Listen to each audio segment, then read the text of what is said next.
What's going on, everybody? Welcome back to Talkin Sports with Jake. Hope we're all doing well.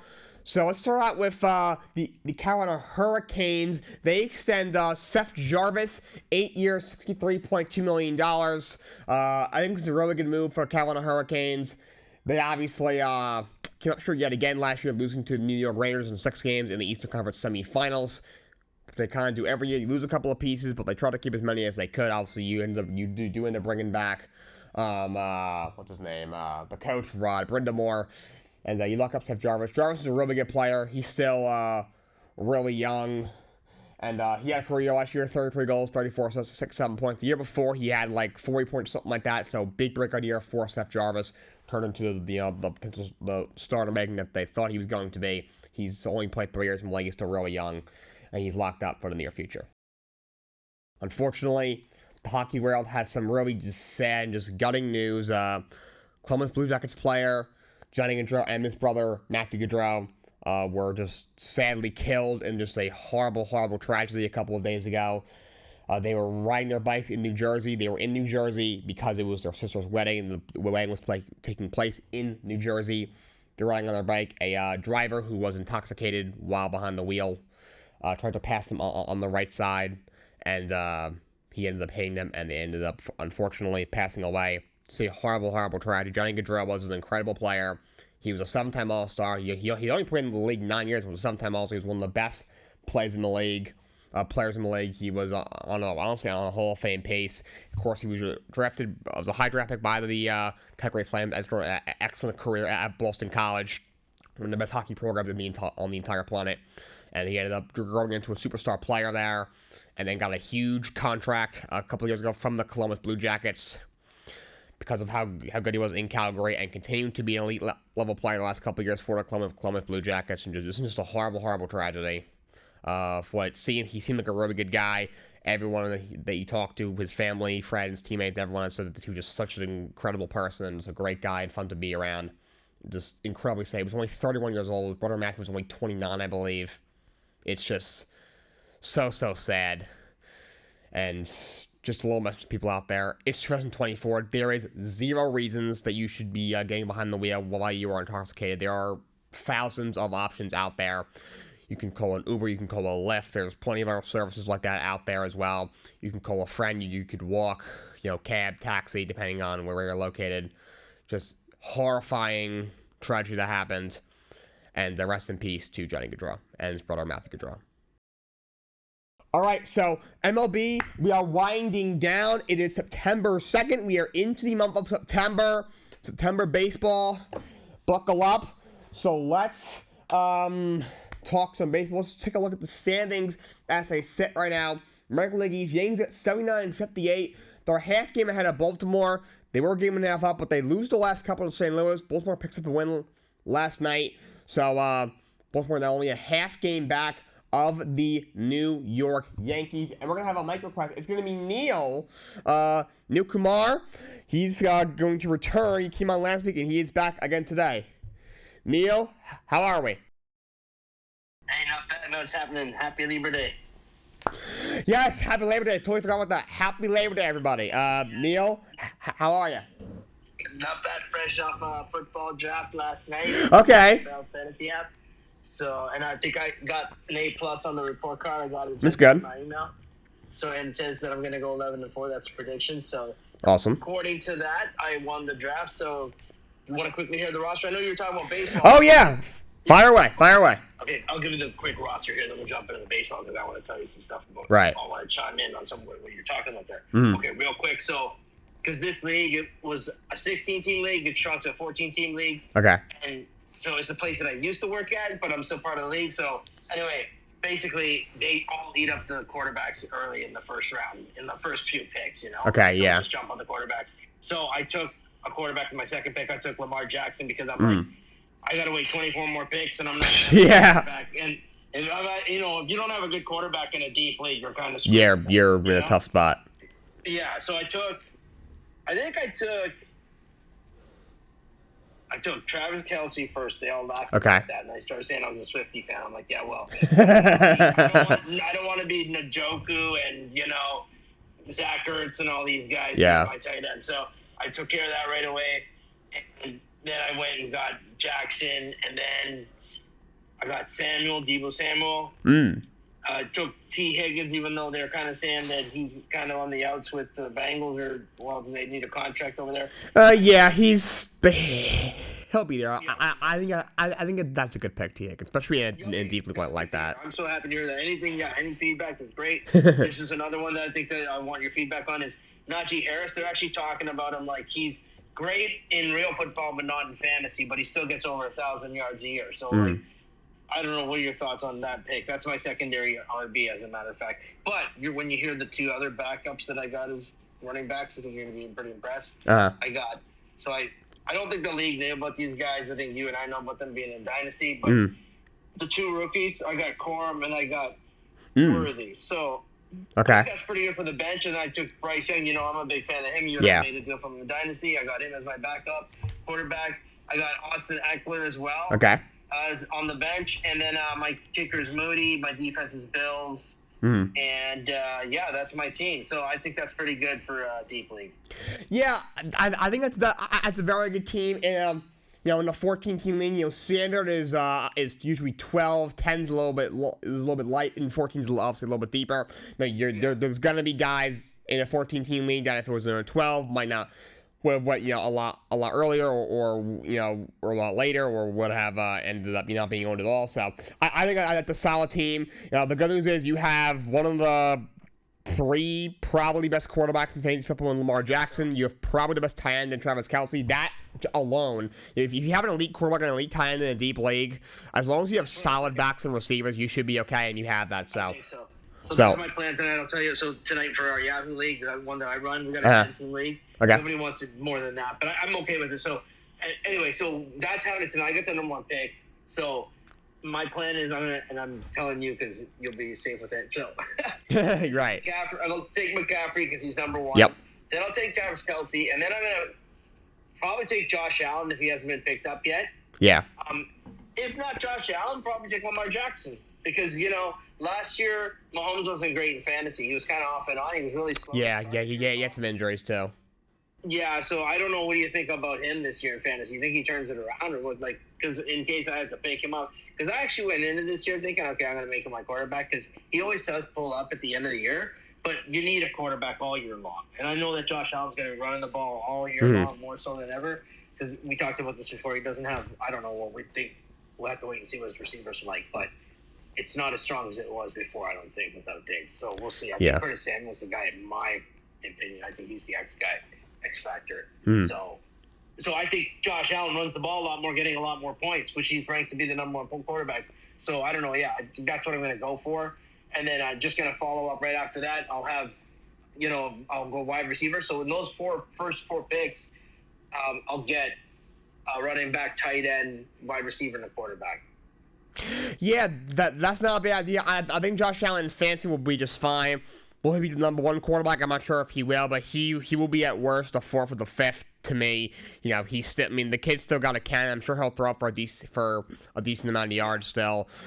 He's gonna run. I'm sure he's gonna run a lot. He already did run a lot. Like you said, he'll probably have to run even more because of the lack of weapons that he has in the passing game. So I think Allen being one of the first quarterbacks off the board is not a problem. Obviously. I wonder. Do you think maybe he went to, because they knew Diggs was on the outs, he was sour, and we knew that at the end of last season for the last 10 games or something. He was voicing stuff on Twitter, now known as X. And then basically, maybe he went to that. Maybe they had a meeting. He's like, you know what? If he leaves, I'll just run the ball more, because that's they didn't really beef up their receivers. They didn't know. So I wonder if that's the plan. So I think he's a good pickup at the QB position. I think you got to get him again. And so that's what happened in the deep league draft last night. The person before me, man, they did it to me twice. I'm like, okay, it looks like I'm going to get Allen. Sure enough, team just before me picks up Allen. I'm like, oh. That's the worst. The worst thing of fantasy football draft. Take it? Yeah, right? And then Mixon, I'm like, okay, I'm going to take Mixon. Sure enough, they took Mixon. I'm like, oh my God. So I'm happy with the results that I got, considering that happened to me twice, right? On 2 big pieces. So, yeah, so you were talking baseball, man. I want to get in on that with you. And yeah, so you're Yankees, right? I'm a Mets fan. And you're a Mets guy too, but are you not just the Yankees? You're also Yankees? No, I'm just Mets. I'm not a Yankees fan. Mets. I know Mets are your main team, but I thought maybe you like the Yankees too because you're talking about Judge before. And so, anyways, I just want to quickly say you want to get into it because I know you had a direction on where you're going with it, and then I can chime in. But I mean, we're in the real home stretch here. Oh yeah, only about a month left. Most teams only have about a solid 30 game, maybe 32 games, maybe 28, between like 28 and 32 games left. So we're in the home stretch here. We have a bunch of tight races. American League East, Yankees, Orioles only separated by a half game. And then in the Central, Kansas City had tied Cleveland. They've lost 5 in a row. So now they're 3.5 games back along with Minnesota of Cleveland in that division. You got in the West, Seattle's is falling apart. Houston's gotten hot. So Houston built a 6-game lead. So it looks like they're going to wrap up that division pretty soon. Phillies lead Atlanta by 7 games. Atlanta had got to within 5, but Phillies just beat them 2 out of 3. So they were able to push that lead to 7 games. Obviously, the Mets are right behind the Braves in the wild card race. And then in the Central, Brewers 9-game lead on the Cubs. The Cubs have been hot lately. They've gotten themselves back into the race. Even the St. Louis Cardinals have been playing better. They just won a series against the Yanks. So, but the Brewers should wrap up that division pretty soon. And the Dodgers are 5 games ahead of Arizona and San Diego. Have been playing great baseball since the break. They at one point it was only like a 2 or 3 game lead. They've opened up a little bit, so that division isn't over. It's closer actually than you would think. I feel like if you were just a casual, you would think, oh, the Dodgers are easily the much better team. You would think they were miles ahead. They're really not that far ahead in the division. It's closer than I think, but they should win that division if I had to guess. I think that's a great point, but I think if everybody's been watching too, they did actually beat Baltimore in the series. Yeah. And then I think Arizona as well, right? So was that not the case? I'm just looking this up here. I can't remember if they won the series. They did. So, they are the better team. Just if you've been following all year, they never really had that big of a division league. I mean, they did it early in the year, but then Arizona has completely turned around since the break. The Padres have hit their stride since the break, and they've given the Dodgers a run for the money. The Dodgers should end up winning the division. They got, if my math is correct, they got I think 29 games left. And they have a 5-game lead. That's pretty. That's a good spot to be in. They might have the best record in baseball right now, and they do have the best record in baseball right now. They lead. That's something else we got. You got to look out for. I think they're a game ahead of Philadelphia for the best record in the National League. As long as they get the buys, obviously that's what you want. And but they're only like 2 games ahead of Milwaukee as well. So National League, the division winners are at 82, 81, and 80. So the race for home field advantage is going to be very interesting in the National League. I want to say quickly, so I think the Dodgers, they've always been obviously right there. They've got 3 MVPs on the roster. In my opinion, with Ohtani, Freeman, and Betts.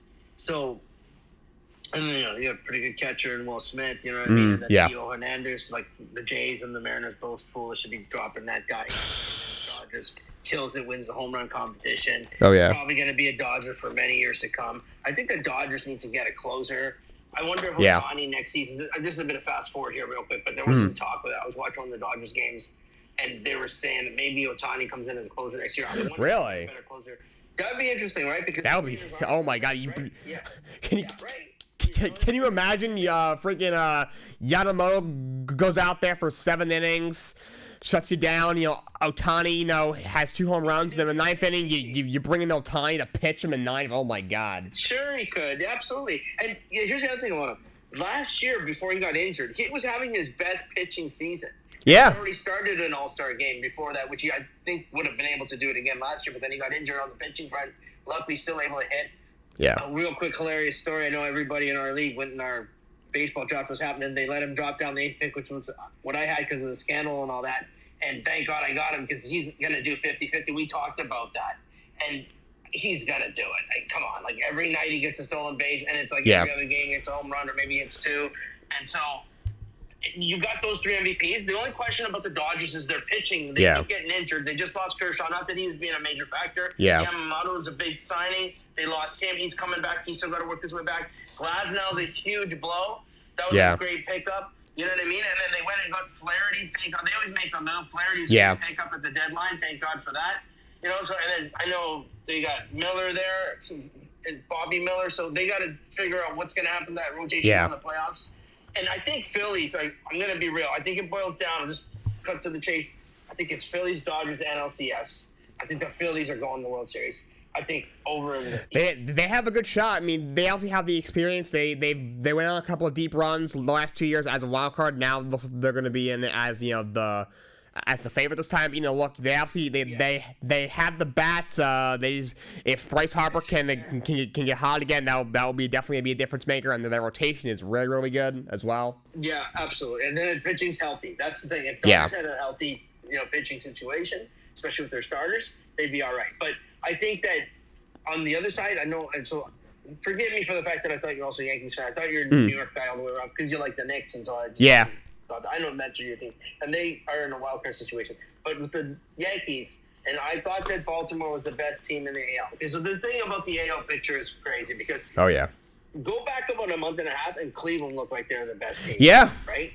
You know, and then it was like, okay, it looks like Cleveland might be on the World Series, but I thought Baltimore going this season would be the best team in the AL, which I really still think that they might be. Yeah. But the Yankees have that experience, and they might hammer. You never know.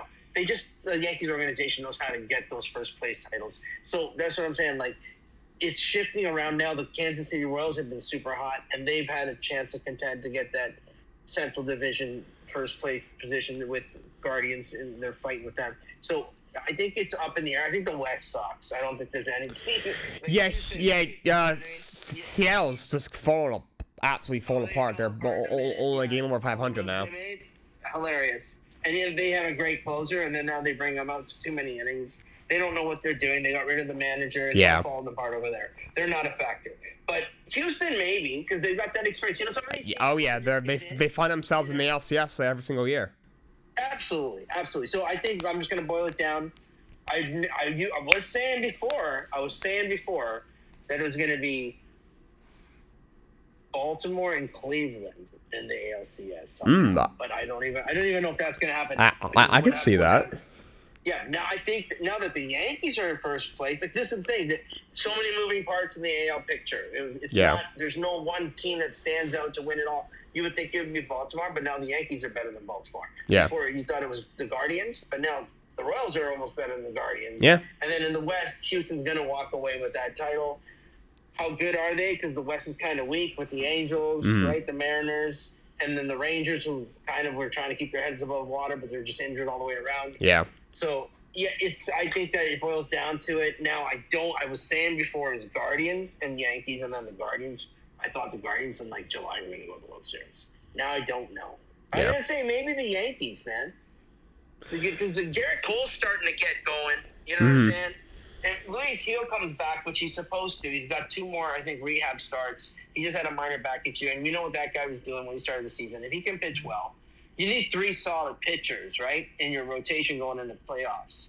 So I think the Yankees are better with their rotation than some other teams are, and that's what it is for the AL, I think. And I think that I feel the Phillies are going to win the World Series. That's who I picked at the beginning. But I think that's a very fair take. I mean, look, they kind of had the whole package. You know, offensively, they're really, really, really good. Their rotation is phenomenal. Their bullpen, it seems like their bullpen every year has trouble. They've been pretty solid this year. So if they continue that into the postseason, you have a real shot. You look at the other teams in the National League, you think, the Dodgers always run into trouble in the playoffs unless Arizona goes on another crazy run or San Diego or something. You know, does Milwaukee have enough offense? You know, that's always the question with them. They've been better this year. They've been hot now, right? But they should absolutely, to me, be the favorite to probably come out of the National League. You think the Brewers will? No, the Phillies. Oh, the Phillies, absolutely. Okay, great. Yeah, no, absolutely. You know, I mean, I think the Brewers do win the Central. And they will win. They're gonna lock it up sooner rather than later. They have a 9-game lead over the Cubs, so they'll definitely win that division. They have a gem in Jackson Sherrill. That guy. He is freaking phenomenal. I remember when he started off a little slow, people were freaking out, and then you got these kids develop. You know, he was hitting 220 in May, and then he came up late in May, right? Like he's only. No, he made the team out of camp, but he made the team out of camp, but he wasn't. Time was around there, right, when he started. Yeah, he wasn't hitting it. He wasn't hitting it first, but he eventually got going. And now you fast forward. Now he's having a really good year. 2020 at 20 years old. Yeah, 2020. Look, yeah, he's having a crazy year. That's awesome, and then we're seeing a lot of great young talent too. Like quickly, I'll just say like Jackson Merrill in the NL. He's probably winning Rookie of the Year. He's been on fire for the Padres all year long. But then Paul Skeens, who I think, I know he's contending for a Rookie of the Year, but I think that guy should be considered for a Cy Young, man. Yeah, National League, it might be him. You know, I'm looking at I'm trying to go through all the teams right now. He might be the Cy Young, honestly, in National League. He should be. There isn't a whole lot of rookie, I think. I don't think they'll do it because he's a rookie. I think people will bias out of that. I just don't know who else they would give it to, though. Like, right? Like, he's kind of a... Who you gonna... I think... I still think he would give it to, like... Because, like, you look at all the guys that usually are there, you know, Corbin Burns is in the American League this year, you know. And just... quiet of late, I think. You know, I haven't heard a lot from him, but, yeah, he's still doing his thing. But I would say that in the AL, the best starter... I know who it is for me. Okay, tell me who. It's Tarek Skubal from the Detroit Tigers to me. Absolutely. I wonder. I mean, the Cy Young usually doesn't go to a player that's on a contending team, so you probably could win that. Yeah, I mean, people have mentioned. Actually, they've mentioned Emmanuel Clase, the closer from Cleveland, who's had a crazy year. He's got an ERA of like 0.5 or 0.6. He's had an insane year. He's his best. Yeah. But he also, you know, he's up to throwing, you know, 60 or 70 innings. Scubal's thrown 100 and probably 65, 70 innings. He's been fire. Yeah, I agree with you. You know, I got a little murky there on it. I think because he's probably the best of them all.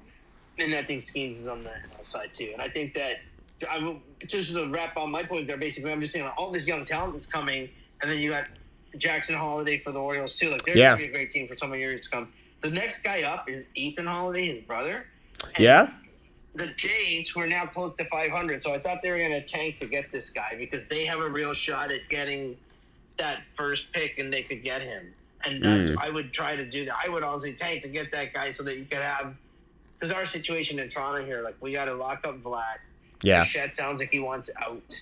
I'm fine with it. If the Dodgers want him, I probably want Max Muncy and Gavin Lux in the back. Yeah. You know what I mean? And I don't know what else we're going to do. Like – this team, man, like they got $15 billion behind it. I worked for Rogers for a decade. I know how they are. They don't invest fully. No. Like you gotta go all the way fully financially. They don't invest the right way. Yeah, exactly. And like you heard Chris Bassett. Did you see the comments Chris Bassett made like about a week or two ago to Sportsnet era? He was saying like all the things that are not right. He just basically kind of went off for like a good 10, 15 minutes on a podcast saying that like what's not working and that the problems are not fixable. And really? And it just sounds like he's gone and wanting out too, and it's just like I know what it is. The management, they fucking seriously, excuse my language, I swear. They honestly thought they could come into this season and think, okay, we were the lead candidates to get Soto. Remember when they had that lead candidacy to get him in a trade? Yeah. Apparently, Alex Manoah was supposed to be involved. They didn't do that. Then they're apparently supposed to get Ohtani. We thought they had Ohtani. We thought they signed him. Right, and that's what Bassett said. So we'll put $700 million in the Ohtani basket. Well, the Dodgers gave him $900. You needed to give him $900 million. Why did you hold down on $200 million? Like so, because there was interest, obviously, and then they didn't get that, and then they kind of just went frozen. And it's like, well, what about Bellinger? You're apparently a lead candidate to get him. Yeah, you do nothing there. And then you know what? We both know what they did. They went and signed Vogelback, who we knew wasn't going to be there for more than 6 weeks. And then they go and get Votto, which is hilarious. The guy gets a home run in his first pitch in the spring, and then he apparently slipped on a bat in the dugout, rolled his ankle, took him like 10 weeks to get back, and he retired like a week ago. Yeah. You know, so it was brutal. It's like, that's how cheap they are. It's like, did you seriously think that those additions are going to help you compete? Like, you got nobody hitting around Vlad. Like, look at our lineup now is kind of a joke to me. But if they get over 500 and they get to more than 3 games above 500, they're a couple games out of wild card. Because last time I checked, the Red Sox are 3.5 out. They're 4.5 out right now, and Toronto's 8.5 out of the playoffs. They're not likely to get a wild card, but they should be tanking so we can get Ethan Holiday is my point. So you can get 2 studs at least, because if Bichette needs, fine, trade him, get something out of him. Because here's the thing about Bichette. I'm a huge fan about what he does. Great hitter, honestly, on the field. And I gave him the break because when he came up, he only had like 3/4 of the season to play on Rogers, if that. And then the pandemic happened, and then they were in Dunedin, and then they were in Buffalo. So he wasn't playing on their home field for a long time. He was always playing on the road. But now he's had enough suffice time to show that if he's defensively he's good enough, and I don't think he is. He's above average slightly. Yeah. But they have that Leo Jimenez kid that just came up who's probably better with the glove. Yeah. And maybe if Bichette stays, move him to third base. But they had even Vlad play third base a couple of times. So there's a real mess over here, I think. But they've got pieces. They got money they don't want to spend. But you're like your Mets, man. They spend the money. They're in a wild card situation. Yeah. They've been better than I thought. Yeah, well, I think they're going to get in. It's a wild card team. Don't you think so? What's up, man? I apologize. I'm joining here late. Are you talking like baseball? Yes, we are. Oh, okay. I played baseball just as a kid, but I don't know much about so I have no input. I apologize. Sorry. Oh, it's all good. I was just asking Jake quickly if he thought his Mets were going to get in on a wild card spot. I mean, they're a game out. I feel like whenever they start playing not so good, to the point where I'm calling my dad and being like, Dad, it was never the year. They're done. 3 days later, I look up and they're a game or two out. I'm like, oh wait, they might actually get in. So I legitimately do not know how they've gotten to this point. Their pitching really isn't that good. You look at the rotation, it's been a little better than I thought, but the bullpen really isn't good. You know, they've hit better than I thought. They've been better than I thought overall, but... Who's that Japanese fellow that signed with it? LA or something? Ohtani with the Dodgers. He's something else. But yeah, the Mets, I don't know. Is he that good, or is he's incredible. Normally he hits end pitches. He's not pitching this year because he had the arm injury last year, but he's gonna have a 50-50 year this year. So as DH, which is absolutely insane. So when you say 50-50, like is that 50 home runs and 50 steals? That's what he's on pace for. Okay. Yeah, I think he's the first guy ever with 43, or first guy in a long time with 43 and 43. The other night, yeah. So he's already made the record of that. So I was going to say quickly. So what's your pick? I know I boiled down the NLCS and the ALCS. What's your final four, and where do you see that in the World Series? If you have to choose right on what we're seeing right now. American League. It's a murky situation in the AL because we saw Cleveland. I know, we saw Baltimore there. We saw the Yankees there now. So it's like shifting around a lot. American League, I'll say Baltimore and Cleveland. I think Baltimore beats the Yankees in a 7-game series. Last couple of years we've had some Cinderellas, and Kansas City feels like a Cinderella, but they also gotta get hot. Kansas City isn't hot right now. They're struggling with all 7 of 10, 5 in a row. So I'll say Cleveland and Baltimore in the National League. I'll say Philadelphia, and I'm gonna say Philadelphia, and I think Arizona gets there. Nice. That would be cool because the Dodgers fall apart in October. Happens every year until they change the manager. I think it's gonna keep happening. Just because of the manager. Okay, so but yeah, you know what? That's fair, but I think it's clear right now their pitching isn't there. That's I think that's where. Yeah, and you never know. Maybe Ohtani eats that difference because it's weird. We've never seen him in the playoffs. That's right. Because he was on the Angels. It's insane to think about that. The face of a league who just got a $700 million contract. You won't get 680 of it for another decade, but $700 million, and it's almost like a Bobby Bonilla deal. Yeah, it's gonna end up being a Bobby Bonilla thing down the line. Yeah. In baseball and playoffs, do you do like best of fives? So how it works: the wild card series is best of 3, the division series is best of 5, and then the pennant and the World Series is best of 7. That's how I do it. But yeah, it's weird. It's hard to fathom that the best player in the league, who might be on pace to be the best player ever, has never played in the postseason. He just got a $700 million contract. But we're gonna see it this year, which would be very exciting. He's gonna rip it up. Oh yeah. And that's the only thing that the Dodgers can roll on is their offense. Is that they've had so many injuries to that staff. Yeah, so they have to ride on their. I think the Phillies will beat them there. I think that's where the Phillies. So In 7-game series, I probably take Philadelphia. Right? Yeah. So what about Arizona's starting pitching though? Like, cause they just got Merrill Kelly back, right? Yeah, Montgomery got pushed to the. It started off so bad. You know, Montgomery. I mean, Boras just absolutely screwed that guy over. Trying to hold out for a bigger deal. He signed right before the year, and now he's coming out of the bullpen, and he's not pitching well. Yeah, but, they get Kelly back. You have Gallen there. Brendan Pfaff's been much better than he was last year. That bullpen's a little concerning, but the offense has gotten going. And, look, their pitching last year was a little questionable as well. I mean, you had what was it? Gallen, Kelly as your top two, and then your three was Brendan Pfaff. It wasn't even that good last year. But they needed Merrill Kelly last year. He got injured. That's unfortunate because Merrill Kelly was killing until he got injured. Now he's obviously going to come back from that.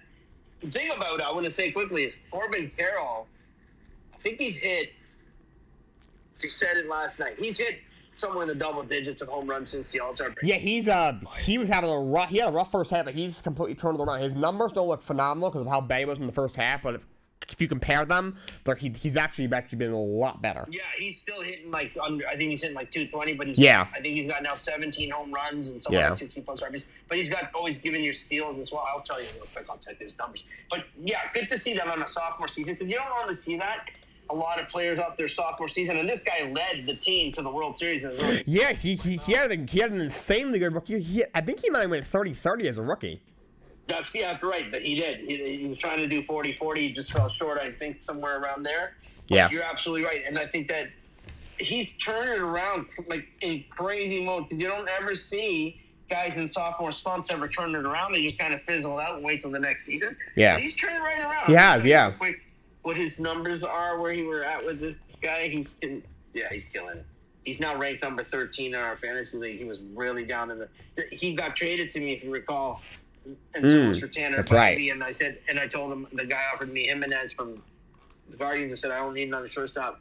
I said, but if you throw in Chad Green, because he became the Jays closer and it worked. So he gave me Chad Green and Carroll for Bybee. It's worked out for me because, like I said, he's only hitting 230 now. He's hitting 230. His average is actually going which he was hitting 205 before the break. So he's racing a lot. Yeah, he was under 200 at one point too. When he was really chitting the bed at the beginning of the year. So he's actually now got a 230 average. He's got 316 OBP, which isn't bad. When you get to 320 plus is good. And he's got 22 stolen bases, 19. So he's going to do 20 this year at least, even though he started off on a bad slump, which is a real good sign. And he's got 12 triples, which is crazy. Wow, he's got 12 triples too. Yeah, he's got incredible speed. Yeah, he's guys going to steal 30 bases every year. And the snowbirds are flying around here in Toronto. If you hear that in the background, they're just flew into the Sky Dome. Every year on Labor Day, we have the CNE, which is the Canadian National Exhibition. It's the last day of the CNE. It opens up 2 weeks before the summer ends. On the last few days of the weekend, they have snowbirds flying around here, and they spray around colors. Oh, okay. So it's an air show. But yeah, anyways, I like what you said about the Arizona Diamondbacks. I'm a huge fan of theirs. I like Ketel Marte. I like Corbin Carroll. But the other thing I was going to say about the triples, that he has 12 triples, but Arizona is favorable for triples, as we all know. The park that they have. Yeah. Big ballpark. But the big point about him is that we know how bad he started off the season to the point that he got traded to me. Who was going to trade that guy? He was a top pick. And he ended up turning it around to the point that he's going to still do 2020 in a slump season. Yeah. So, I think that, great discussion on the baseball tip. I'm still here if you want to still discuss some stuff. Absolutely. Baseball, football, you know what I mean? We're going to be doing our Dynasty League. Oh, yeah. About your team. We made some trades. We did, yeah. I know, last year in the top four, you and I were always in the top four all of last season. Yeah, I thought I had a shot last year. The kid who lost in the finals to Stone Sports, he had a crazy Cinderella run. What was it? Yeah, what was the quarterback that he picked up again? Joe Flacco. When Flacco got hot, he just points. Yeah, so in the semifinals, I was favored to beat him, but he nicked me in the semifinals. I was not very happy. Yeah, I thought you did have him. So you know what? that's a strategy that I should have employed that strategy. I should have just grabbed Flacco just so that he couldn't grab him. But who knew that Flacco was gonna do that? Exactly. Like, yeah, the guy has been good in like 7 years. Like, you know, he's on a team of, you know, he's got the whole team's injured. Who knew that the guy was gonna turn back the clock 2011? He's probably eating Foodie Flakes. And you remember yeah, the motherfucker got signed. He was sitting on his couch. And then he goes in there and just tears up my team in the semifinals. Like, you gotta be kidding me. He spoiled it for me too, because I think I finished second or third. Yeah, he was in the finals. He lost to Stone Sports. Stone had the he kind of ran the table, but a solid team. So here, I want to quickly say, what's up? I think I was looking at our rosters, and I think you and I have done a pretty good. I would say you and I are two of the top teams in this regard. Yeah. That have built for our future and have a good current roster and a good future roster. Mm-hmm. For Stone Sports, I would say who won the league.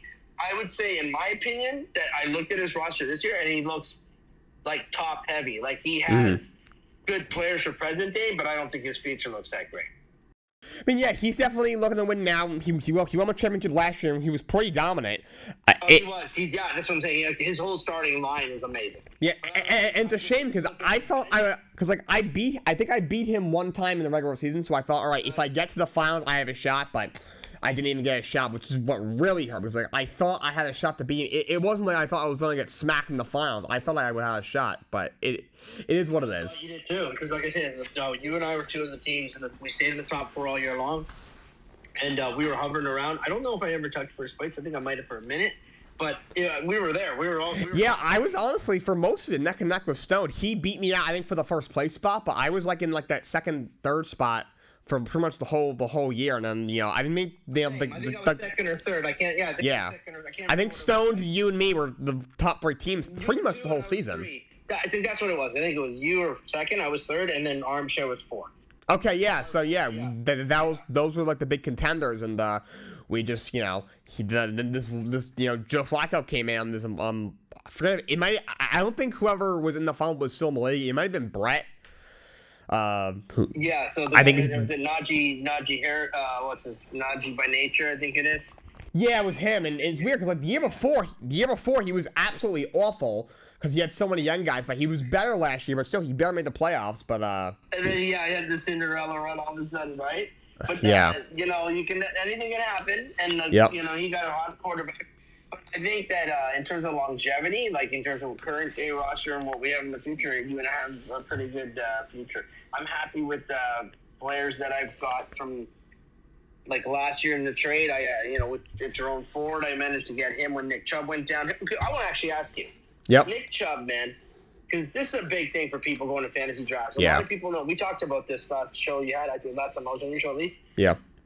With Nick Chubb, like he's a stash. Yeah, he's going so late in the draft. Yeah, if like you might, I find myself being like, you know what? If he doesn't do anything, it's not that big of a deal because I'm taking him so late. But if he does end up contributing, I mean, the last time we saw him, he was already the best back in the league. So I find myself stashing him pretty often in my drafts. Okay, yeah. Do you think what's the likelihood of him coming back though? Like, I don't know how good that is. I mean, he's on the PUP list, so he's not eligible to come up to week 5, but like week 5 is still early. He got hurt in week 2 last year. It's like he got hurt in the very end of the year. So ACL too. It's a serious injury. Yeah, it was a very serious. It's the 3rd major injury he's had to that leg, and it seems like every time you think, oh, major injury to a running back, it's gonna hurt him. He comes back better than ever. That being said, he keeps doing this. How many times can he keep doing this? If it was pretty much any other back, I would say do not draft him. He's not gonna legitimately give you anything because it's Nick Chubb. You never know. Plus they have Jerome Ford there, so they can kind of ease him back in. He's got a great offensive line, so he could be a guy maybe like. Yeah, he's still a good stash. Here's the thing. I read that he's coming back in late November, early December, which is pretty much the end of our fantasy season right there. Yeah, like he would be on. In a perfect world, you don't draft him and then you pick him up off the waivers, but he's not gonna unless you have like an 18 league. But if you're in an 18 league, that's kind of silly to me because now you got freaking Marvin Harris going in the 5th round at that point. The guy's gonna have 1,500 yards going in the 5th round. But he's not gonna go undrafted. So your best bet, depending on how you build your roster, if you build your roster, the proper way, draft him and just, honestly, if you can build your roster good enough to the point where, as long as you have him for the fantasy football playoffs, that's kind of all you need. Yeah, exactly. If you've got all the pieces you have that you're happy at the point where you can spend a pick on them, then do it. But the thing is, here, I want to make it in this comparison. He's kind of like a Jacob DeGrom this year. Like, grabbed him, you know what I mean? And if Texas was good, that would have been a huge deal with him coming back. So that's what I took DeGrom actually in the draft, and I'm hoping that in the playoffs that he will be somewhere available in the playoff stretch, and that he helps me win it if possible. But I think that's how you got to look at Chubb too, is like, because he's probably coming back late November from what I've read. Yeah. And if that's the case, then what value is he in your fantasy? Like, if you feel that you put together a team that can compete for a title by the end of your draft, and you have a draft pick to spend on him, do it by all means. Because you can always put him on your IL if you have an IL spot. Hopefully you do. They put him on the IL, and you can pick up another guy off the list, off the waiver wire. So I would do that, and I think that that's worthy of, doing that if you have an expendable pick. But Jerome, that's why Jerome Ford's good. Right? And from what I've heard, he's supposed to really step up this year. So he was pretty. I had him last year in our league. He was actually pretty solid. 100%, man. 100%. He's really good, actually. And he's 24. So in our Dynasty League, I'm happy about having him because, that's good for future backs. And he's secondary already on that team, even without Chubb. So Chubb's the number one guy, but he becomes the main guy when Chubb's out.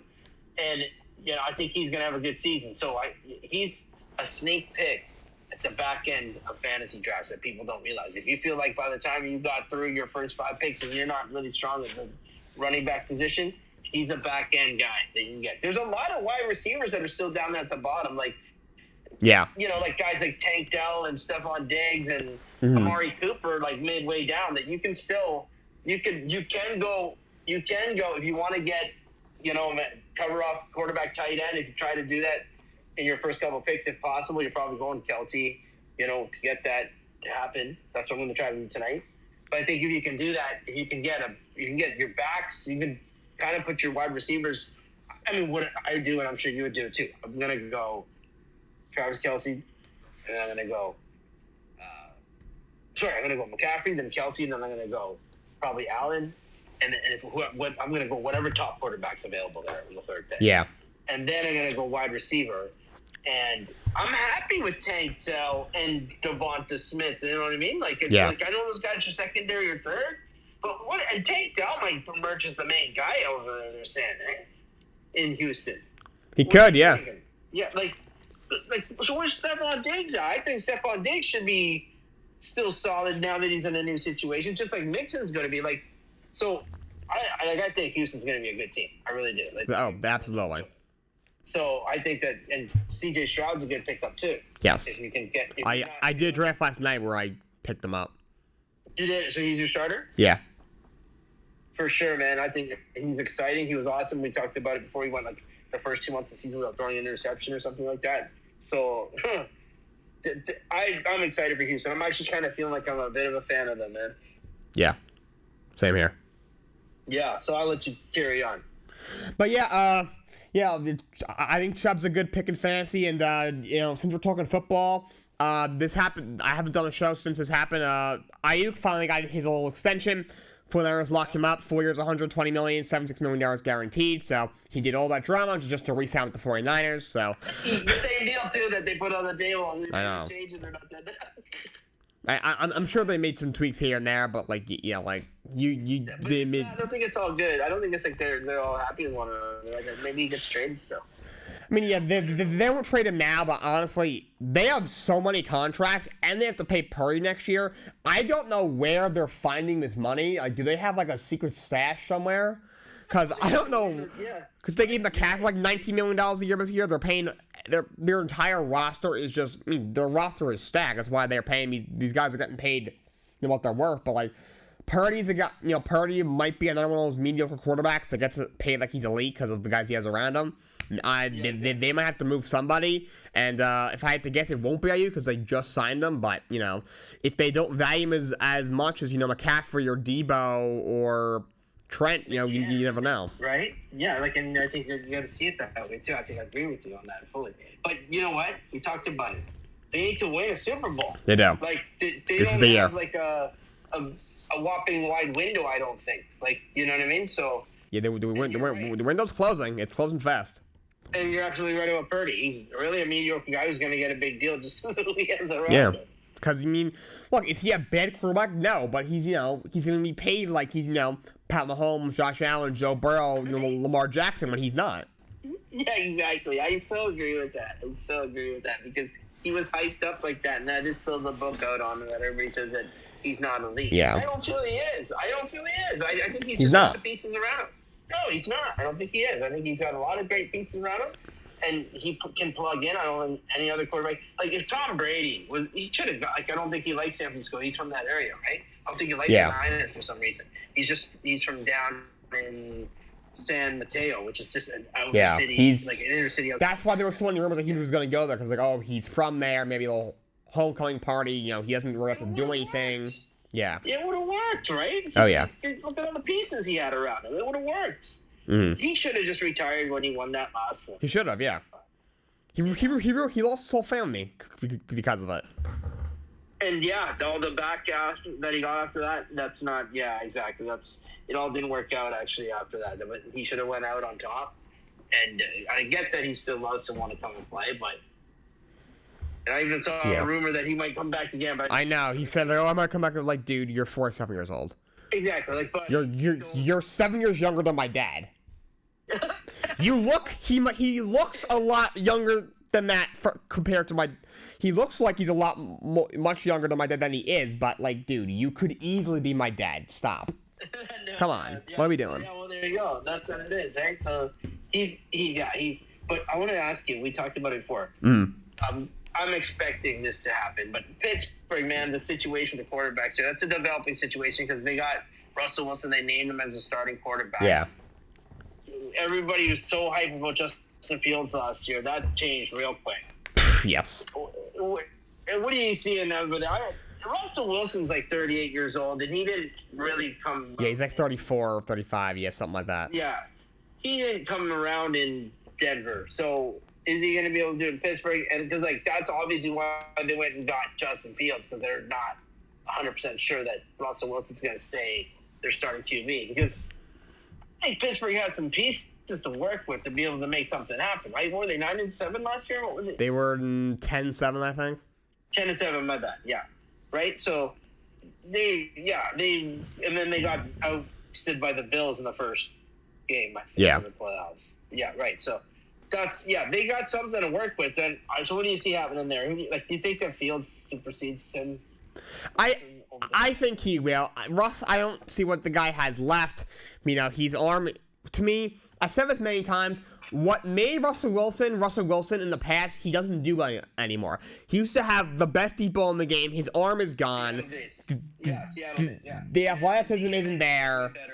Also, he needs... so long. He holds on to the ball very long.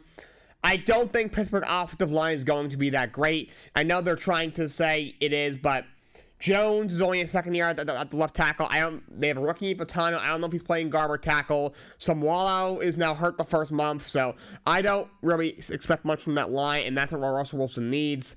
If nothing else, Fields will be hard to game plan for. He can move around. Russ can't move around as much anymore. Also, you know what Russell Wilson is. He's not going to get any better. Fields, look, he hasn't shown a whole lot, but he's in a better situation. He is still young. On a rookie deal, he's going to be a free at the end of the year. You give up nothing for him. You're not paying him a whole lot. At this point, I would have honestly started him just because, you're Russell Wilson. At best, if Russell Wilson, you go 9-8, maybe you barely grab the 7 seed. And then get smacked in the first round again. I don't think he stays on that roster all season long. Who? Unless he becomes a backup, Russell Wilson. Fields is going to play at some point. I find it hard to believe that he's not. He's going to play at some point. And then when that happens, you think Russell Wilson sits around as a backup. That's what I mean. That's why I don't think he'll stay. It's weird. Look, they're not paying. They're paying him just over $1 million, so they could hypothetically cut him without having any financial burden because Denver has to pay most of his salary. But yeah. I mean, they'll probably keep him around. Like, God, so something happens to the field, you want to have a body there. But he wants to compete as a starting quarterback, though. So I envision that if they were to say, okay, it's not an ideal situation now.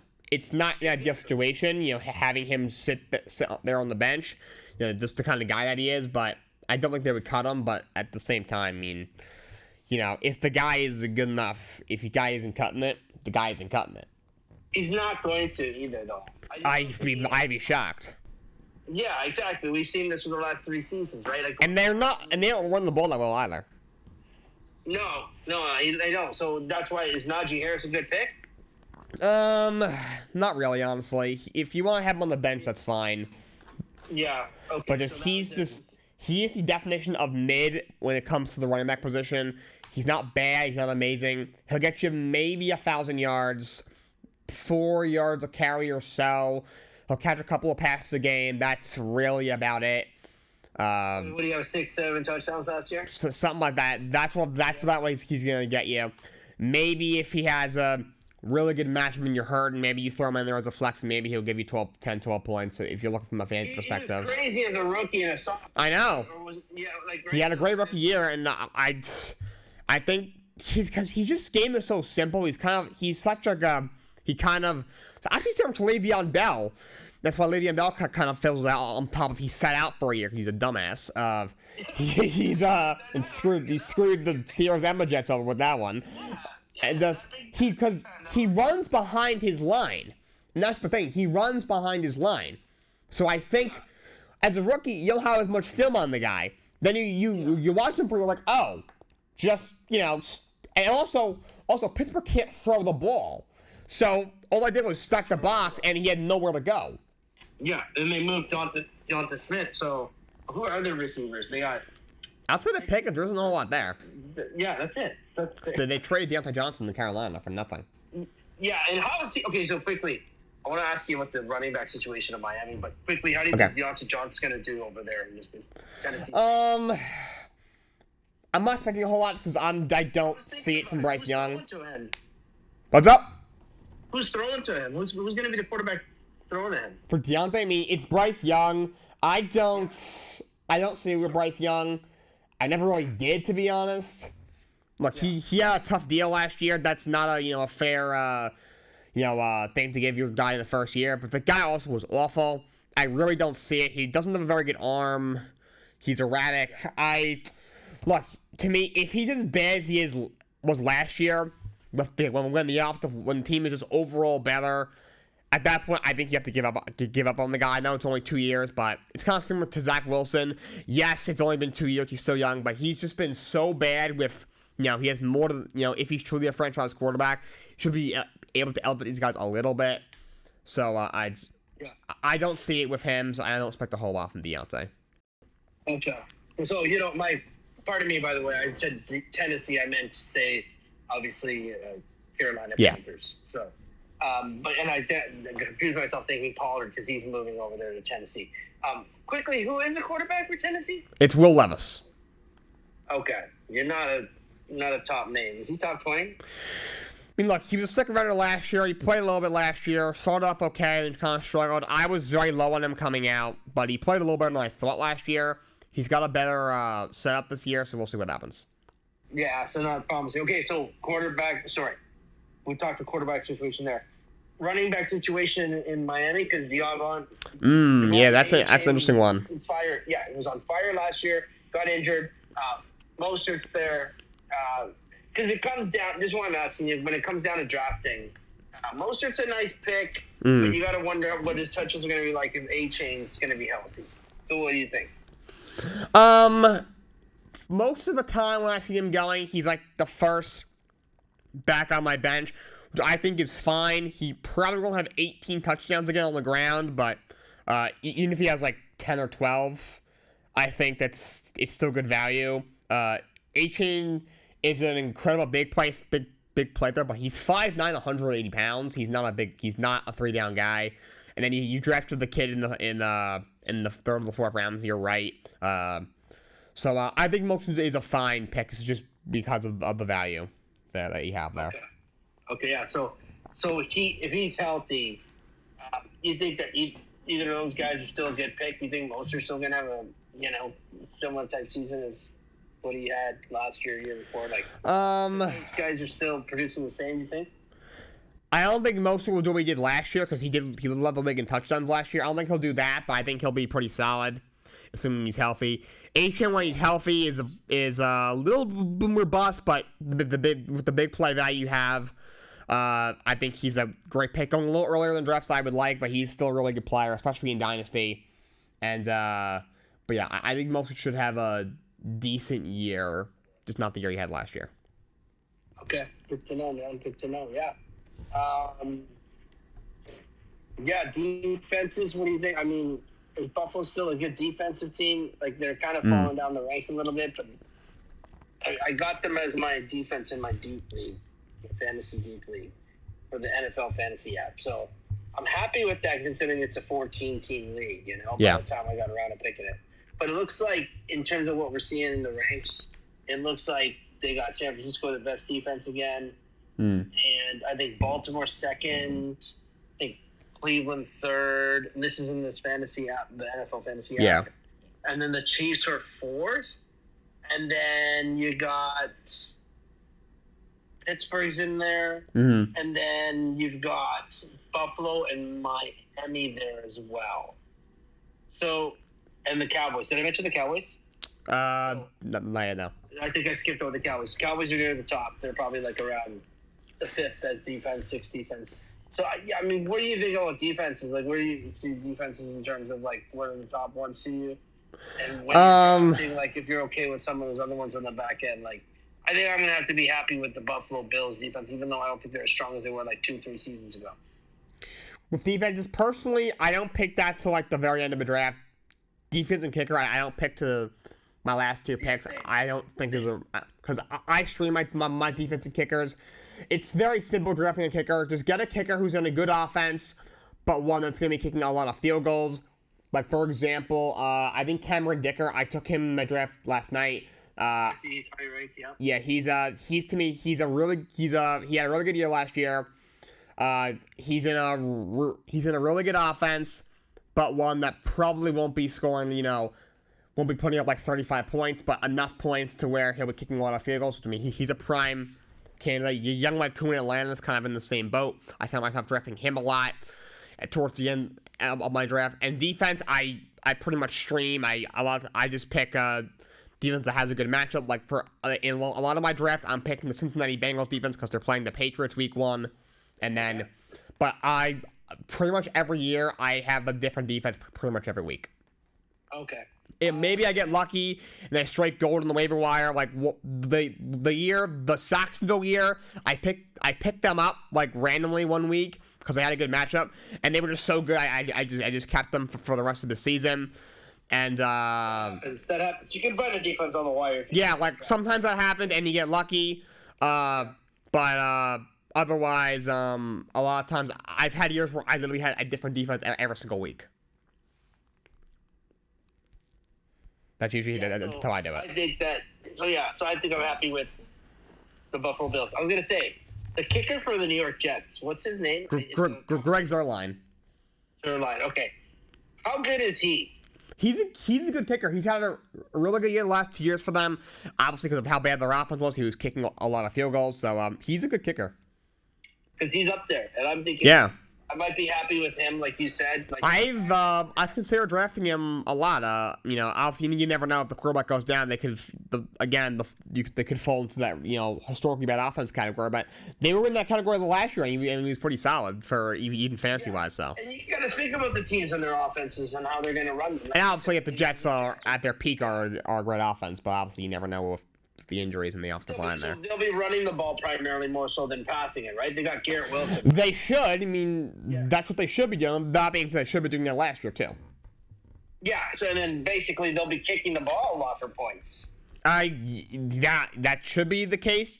The Jets seem to do whatever is right. They do the opposite, but that's how it usually works with them. But they should be running the ball a lot. That should be the plan.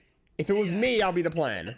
Just don't expect them to do it. Yeah, I mean, with the Jets, at this point, I'm like, what should happen, probably isn't, but they should be running the ball. But either way, Zoran's a good pick in fantasy. He's going late enough, so he's a solid kicker. Okay, so I'll probably go. I might roll with him tonight if I have to, because then I'm cool with that guy. Because I was thinking that the Jets are in that kind of situation. Also, is it Fairbairn for Fairbairn or something like that in Houston? He's a good kicker. He's a pretty good kicker, and that outfit is great. He's a solid pick. He'll get you some points because they're going to score a lot. That's what I'm thinking too. I think he's another guy that might be like another back end guy that a lot of people won't have on their radar. So those are the two guys that like I'm thinking of, like in terms of the kickers, the Jets kicker and Houston's kicker, and we'll see what happens. And then I mean, and basically I think that's it, like where I'm at. Just got to do one more draft, and it's going to be Yahoo Fantasy. I think we got 60 seconds apiece, and so it's 10-team league. And I got the number one pick. I was actually the second worst team last year. And that's what hurt me is I had no quarterbacks. My quarterback was I can't even remember who my quarterback was. It was Trevor Lawrence. Oh, okay. Right, and then he got hurt. He wasn't really doing so great. He had a tough year last year. He was banged up and was not the jump we thought we were going to get from him. And I got Stroud, and I had to drop Stroud. Oh. Because he ended up being on the same bye week that That's tough. And then Stroud went off. I didn't want to drop Stroud. I mean, that Stroud could have saved my season. And then, so I ended up having, like, in fantasy football, you want to have at least 2 wins in your first. Well, you hope to, even in regular football, you want to go 500 in your first 4 games at least, you know? Yeah. Or because if you end up going 1 or 4 and 0-4, it's a hard hole to dig out of. So if you look at history, most teams go 1-3 and then missing the playoffs. There you go. Yeah. There you go. That's the underlying stat right there. That's 100% true because you get in the hole. Like even you said 1-3, which is better than 0-4. So you don't want to go 0-4 because you go 0-4, you're screwed. And then usually those teams that come back from 0-4, we saw the Lions do it. They were 1-3 that year. They came back 2 seasons ago when they kind of turned the corner. They started 1-3, but they ended up getting just over 500 at the end of the season. But that's usually what ended up happening if you can't come back from it. But so yeah, that's what ended up happening. And in one of the matchups, I think I had actually Jacksonville's defense. And if you recall last year, Jacksonville's defense was able to get a couple of touchdowns. I think they scored like 4 touchdowns last year or something like that. And on those games, they scored a lot of points. And and so I had picked them up, but they sucked sometimes. And whatever happened, I won one matchup by literally like 0.2 or something. Like it was literally that close, right? Wow. And so I was 1-3, right? And then the next day or 2 days later, it changed. The standings changed. The 2 points they took back on Jacksonville's defense or whatever it was, the 0.2 or whatever it was, and I ended up losing that match. So I ended up going to 0-4. Oh no, I ended up going to 1-3 when I should have been 2-2. So that's just right there. So. Yeah, that's tough in fantasy because fantasy the regular season's only the first like 14 weeks. So that one game, like all right, you should have won, but you didn't. It can be the difference between making the playoffs and not making the playoffs. Exactly, and if that happens, you're screwed. Even in like the regular season too, you want to walk out of that first 4 games at least at 2-2. Oh yeah. If you're 1-3, you're screwed, and that's kind of what in fantasy it's even worse, as you say. So that's what happened to me last year, and then so that's how I ended up being the second worst team, and then the guy that was the worst team, he dropped out, so then I ended up moving up to the first pick. So on the first pick, I'll have. And then we get down to the 10th pick, I'll get double picks every other pick. If that makes sense. So yeah, that's kind of beneficial sometimes when you get back-to-back picks.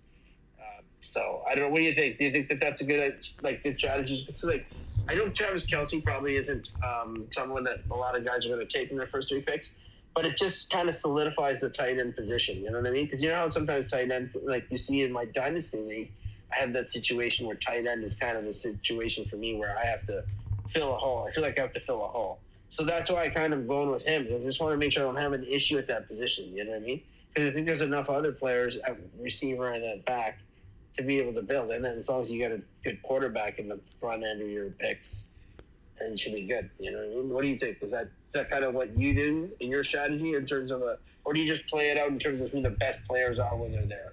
I usually wait on quarterbacks a little bit. I like to get my backs and receivers first, and I even try to get a tight end before I get my quarterback, depending on the draft. Tight end quarterback, those usually are like a back-to-back. But also, if there's like a guy like a flex who I think could be really good, maybe a guy like a boom or bust, but a boom could like be like a league winner kind of guy. I'll take him before a quarterback, so I usually wait a little bit for quarterbacks. Okay, good advice, because I mean, in the leagues that I'm in, I know that players I know members are going to steal up them quarterbacks right away. So that's kind of why it's like that. It's like, okay, gotta get a quarterback now, because I know by the time I get past my third pick, there won't be any good ones left. And in this league too that I'm drafting, and the one that I run in Yahoo, it's like that too. If you don't have a good quarterback. Yahoo is weird. Yahoo's a little weird with their rankings. Yeah, you find that too? Yeah, the only year I ever did a Yahoo draft was when my sophomore year of high school. I took a sports marketing class, and we did like a class, and each class did a fantasy football league with the teacher. Like that was like it was like a part of our class, and he did it on Yahoo. I literally I think like at the end of the season he did like he asked a few questions like what'd you like about it, what'd you not like about it. I literally raised my hand and said like Yahoo was so different than what I was used to. It was weird. I didn't like the rankings. I'm not using don't use Yahoo ever again. So the instructor asked you this. Because I literally told him like Yahoo, it's not the strat. Yeah. Yeah, so you prefer Sleeper over Yahoo? Oh yeah, Yahoo might be maybe not my least favorite. I definitely prefer Sleeper. To me, Sleeper is the best app. I would even prefer ESPN. I know ESPN is kind of falling off a cliff, and their rankings are also a little wonky. But just I prefer that a little bit more, probably because I'm so used to it. I might prefer Yahoo over CBS, because CBS a lot of times you have to like pay for your league, and it's kind of annoying. But oh really? Okay. But yeah, I'm not a fan of Yahoo Fantasy. It's not bad for baseball, but I don't love it for football. I hear you. Well, I was gonna say that. Yeah, so I'm aware of that too. And we know that Sleeper. Okay, so the NFL Fantasy app. So it's actually the NFL.com. Yeah, I used to use that one. They're fine. Yeah, they're pretty solid. They're when I was younger, when I first started doing fantasy football, I usually used the NFL app, but I haven't. I think a year or two ago, their rankings they're okay. They're okay to me. Accurate if it's the league's app, right? Like it should be accurate, shouldn't it? Like you would think it's just I find like the other apps are a little more interactive and a little more convenient than NFL.com. I don't love their. Actually, no, I shouldn't say that. Their format I don't love. I think because like every league's flex can be like a receiver, running back, or tight end. I'm pretty sure NFL can only be a receiver or a running back, and I don't love that. That's a nick I have with them. I see. Yeah, okay. The league that I'm in, the deep league that we're using this app, the NFL guys, they're not running a flex spot, which kind of sucks. Yeah, which is annoying. Yeah.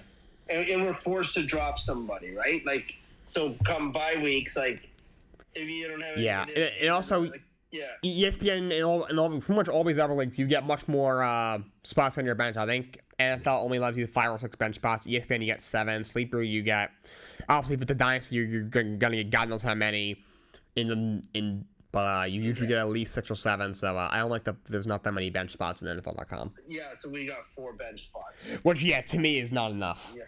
No, it isn't, because you can only have, like, I can have one backup quarterback. Some people didn't even draft a backup quarterback. They're just. I honestly wouldn't have. I would. At that point, I would probably take a quarterback a little bit earlier. Take 2 backs, 2 receivers, and when my quarterback, I would just take a chance. When my quarterback stayed healthy, and then when he was on a bye, I just do the best I could with what's on the waiver wire. Okay, because I figure you're gonna have to drop somebody, right? So.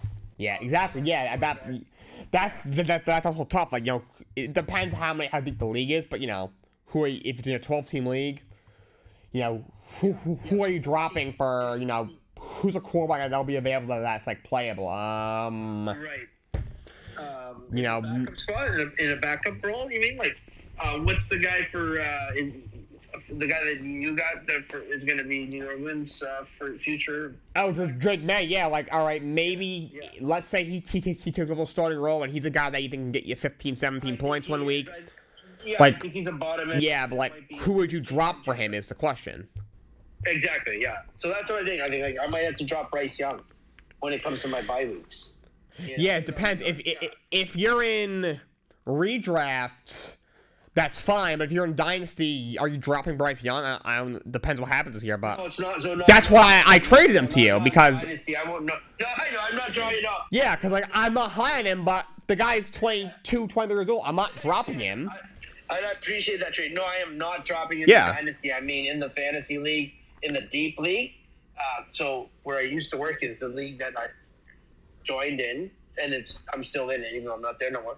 But so it's in the NFL fantasy app, and it's a deep league. There's no injury spots, no IL spots, and so basically you're forced to drop somebody. And if it's not an injured guy, then it would be when your bye weeks pop up, you'll be forced to drop somebody. Yeah. So that you can get, and you usually get a lot of that's your theory, like especially in this draft, like a lot of people are forced to drop like good defenses and good, you know what I mean, or good players at times. Like for me, and when my first season came around, if I didn't do this move, I would have probably won it. I ended up finishing third, and it was out of 16 teams, which is crazy. Yeah, 16 teams in the NFL is crazy. That's a deep league. I did one of those. Yeah. I think 2 years ago I did one with some friends at school. I never did that again because like the guys that were being drafted, like the last 4 rounds, I'd be drafting guys where I legitimately did not know who they were. Exactly. I was like, who? Yeah. I was like, all right. I was like, all right. I don't know who any of these guys are, but I could use another running back. So this guy, whoever you are, welcome to the team. Welcome to the club. Yeah, exactly. Just to be clear, I am not dropping him in Dynasty. Hell no. I basically have him there for future. But I did take him as a backup, just in case, like I just thought just the way the draft was in the position I was at the time, I'm like, okay, I'll take Bryce Young, just see what happens. But I am thinking that he might be the guy that I have to drop if I go those 6 weeks and everything's fine, and I have to drop somebody for but I think I draft rotationally in terms of like my bye weeks because I've got 2 guys from the Chiefs, right? So I got Worthy and I've got Kelty, and then I got 2 guys from the Niners, Moody and Deebo Samuel. And then I think I'm in a good rotation with the rest of the guys. I think you got a good team that way. In those 14, anything more than 12 teams, there's gonna be, you're gonna have guys on your bench and other leagues might not be, owned or you. Yeah, it's not fun. Yeah, guys, you're gonna draft them earlier than guys you might take like the last round that are going a little earlier. Exactly. And that's kind of why these guys, like in the one that I run, they only want to keep it in a 10-team league because then there's at least some like waiver wire value. Yeah. You know what I mean? To me, 12 is perfect. 10 to me is a little light, though. My draft last name was 10. My friend called me and was like, "Hey, do you want to join a random draft?" And I was like, "You know what? Why not? I'm not doing anything." And we got it. The one that we got in was 10. So I was like, "All right, whatever. Well, I'll do a 10-teamer." But yeah, 12 to me is perfect. 14 is a little too deep. 16 is definitely too deep. Just as long as 8's way too shallow to me. Oh, hell yeah. And 8's way too shallow anything for fantasy, man. There's no fun in that. It's kind of like, if you're trying to be competitive, that's not going to do it. Yeah. You know what I mean? So I love when people like post like their roster and they're just absolutely insane. And then I ask, how did you get these players? Like, it's an 18 league. Oh, well, no kidding. And no wonder you have Christian, you have McCaffrey and freaking like Justin Jefferson. Like, no kidding. 8 is only similar dudes in the league. Exactly. That's hilarious. Yeah. Yeah, man. So, I feel confident with the draft. I'm going to do it tonight, too. I did a couple mocks. So, So, I'm here with you. I'm sure you probably have a few things that you want to touch on, too. And I'll join in with you still if, as you rant along. Okay, yeah. Actually, I think I'm going to wrap for today. You and I had a really good conversation, Neil. Thank you very much. For sure. Come back. And thank you. Of course, come by anytime. You're always invited. But that's all I got for you guys today. Happy Labor Day. Until next time, so long. Have a great day.